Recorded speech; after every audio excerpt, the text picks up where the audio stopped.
Hello, Aries, Summer Rising and Venus Signs. Kamusta kayo? Sana po nasa mabuti kayong kalagayan. Welcome back po sa Star Tarot. Kung bago kayo dito, welcome din kayo. Thank you for your support. I truly appreciate it. God bless you all. Aries, pauna mensahe po ninyo, Knight of Cups. Ayan, so baka meron manliligaw sa inyo, Aries. Kung kayo ay single pa, no, lalo-lalo na, baka meron kayong dito, maliligaw or pwedeng kaligawan na, pwedeng ganun. Or, meron din ditong proposal, no? Maybe merong marriage proposal dito na mangyayari for some of you. Kaya, may kilig, no? May pakilig factor ito, si Knight of Cups. What else? We have Four of Swords. Pahinga. Okay, pahinga muna kayo. Baka may puso dito, so this could be related to love life, no? Pwedeng related ito dito sa Knight of Cups energy. Baka kailangan ninyo muna na magnilay-nilay, magmuni-muni, no? Baka yung proposal na yan ang pag-iisipan ninyo. Baka yung proposal na yan ang kailangan ninyong pagdesisyonan dito, no? Kaya you're being invited here to take a time out muna sa kung ano man ang mga ginagawa ninyo para yun makapag-isip kayo, makapagnilay-nilay kayo so that you will come up with the right decision, no? So pwedeng related, no, sa pag-ibig, pwedeng related dyan. Pwede rin na ang iba sa inyo dito baka merong mga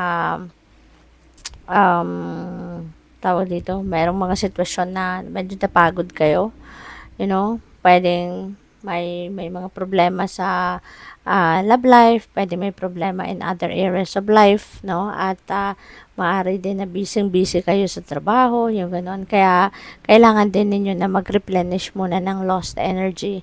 Kailangan nyo muna na magpahinga muna, okay? Para may balik ninyo ng lakas yung inyong physical, kailangan ninyo ng physical, ang tawag dito, yung physical strength ninyo, maibalik din muna, no? So, ganon.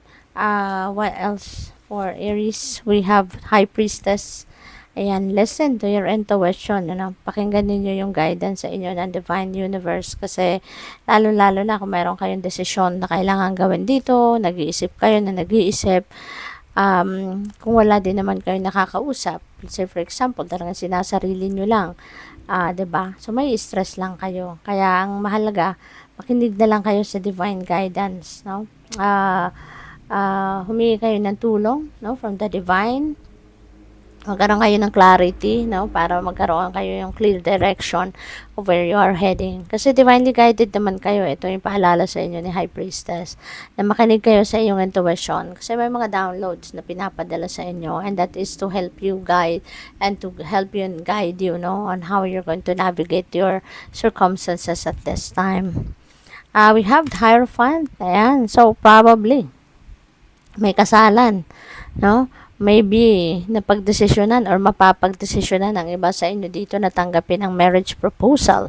Kaya si Hierophant, marriage card ito So most likely, papunta na kayo, no, sa pag-aasawa. Papunta na kayo doon sa pagsisettle down in marriage. So pwedeng ganon. Maaari din na ang iba sa inyo, before that decision, baka meron kayong, you're going to seek for advice, no, for an advice from mga spiritual people, no? Baka lalapit kayo sa mga pastor ninyo, sa pare, or sa mga spiritual guide, spiritual counselor, mga ganon, no? At maaring sila yung magiging daan, no, para magkaroon ng linaw din ang inyong isipan. Kaya you will come up with a decision na pwedeng, sige, magpapakasal na ako. Or kumbaga, kukunin mo na or tatanggapin mo na yung proposal.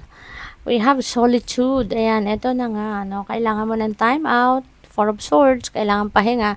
So, ganun din siya. Kasi nga, may pag-iisipan kayong mabuti. Kasi nga, may desisyon na kailangang pag-isipan, So, kaya inaanyayahan kayo na mag-solitude kayo, mag-time out, mag-spend time muna kayo ng for quite a bit. no? Spend time by yourself para makapag-isip kayo. Wala munang gadgets, no? Para walang storbo, wala munang kausap, yung ganon, no? So what else? We have hope. Yan, keep your hope and faith alive. Okay? Kung namumroblema man kayo, kung mayroon man kayong concerns sa buhay, no? Depende sa inyong sitwasyon. Ano lang kayo, umasa lang kayo for the best possible outcome. Focus lang kayo sa pagiging positibo, focus lang kayo sa pagiging hopeful, kasi always remember, no, na wala namang problema na hindi nasusolusyonan. Always remember na walang problema na walang problema na hindi natin nahahanapan ng lusot, diba? We always manage to surpass our problems, to surpass our tawag dito, yung mga, kung anong mga problema, kung ano man yung mga gusot sa buhay, di ba? Nahahanapan din natin yan ng solusyon. Kaya huwag kayong mag-alala. Okay? Huwag kayong mawalan ng pag-asa. Always keep your hope and faith alive. Malalagpasan din ninyo yan. We have emotional loss. Yan, ang iba sa inyo dito, baka pwede you have lost something or you have lost someone. Baka merong nawala sa buhay ninyo. Baka meron kayong mahal sa buhay or kaibigan, someone close to your heart na baka ninyo, nami-miss nyo na kasi that person maybe is gone, no? So, pwedeng ganon.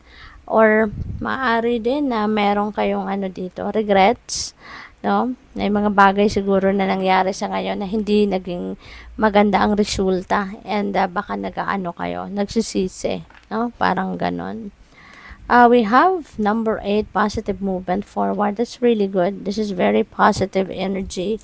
Maganda to, no? Na parang siguro kung ano man lungkot or ano man ang kinakalungkot ninyo rito, ano man naging dahilan dyan, siguro meron talaga makakapag-advise sa inyo rito with the Hierophant na hindi niyo na maibabalik kung ano nawala, diba?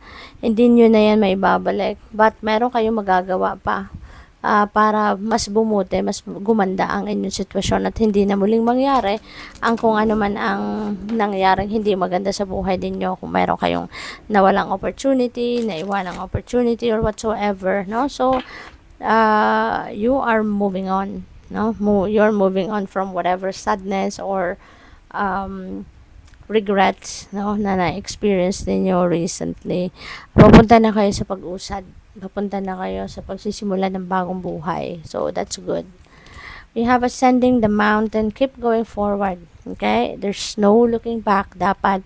Kasi, ang buhay ng tao, puro pa forward, diba? Hindi naman na tayo, hindi pa urong. Dapat, diba? Ang path na tinatahak ng bawat isa sa atin, kundi dapat daging pa forward. Kaya, kahit ano man ang sitwasyon ninyo, nagka-problema man, isipin nyo lang kung paano kayo makakausad, kung paano ninyo masusolusyonan, diba?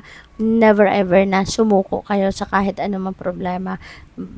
Keep moving forward, okay? Dahil pasasaan ba, no, kahit may mga problema kayong pinagdadaanan, one day, one morning, you will realize or you will find yourself na nakangiti na kayo kasi problem solved na. We have grounding, go deep, explore your roots. Ayan, so kailangan mo na i-ground ang inyong sarili. Kailangan mo na magnilay-nilay, magmuni-muni. Kasi ito, yung solitude na yan, no? Kasi siguro nanggagaling nga kayo sa isang sitwasyon na may emotional turmoil, nagkaroon kayo ng problema, siguro, kaya ngayon na you are moving forward, na kailangan na ninyo muna na ibalik yung sarili ninyo sa sentro before you embark on a new beginning, before you start a new life, no? Bring yourself back to center para magsimula kayo ng maayos. What else? We have taken shelter. The answers are within. Yan. Kaya kailangan nyo talaga na mag-solitude. Kasi kung meron man kayong mga tanong daw sa sarili ninyo, You won't be able to find the answers outside, no, on the outside world, but you'll be able to find that from deep within you. Kaya bigyan ninyo yung sarili ninyo ng panahon para makapagnilay-nilay at makapag-isip-isip kayo, okay? So, what else? We have begin now, take your first step, okay? So, taking action na kayo, pati pa punta rito sa pag-move forward, you are definitely going to start to move on, to move forward sa buhay. Kaya napaka ganda nito na meron kayong opportunity, 'di ba? Para umusad na, para umasenso na. So, good luck. Thank you for watching. Love and light. Namaste.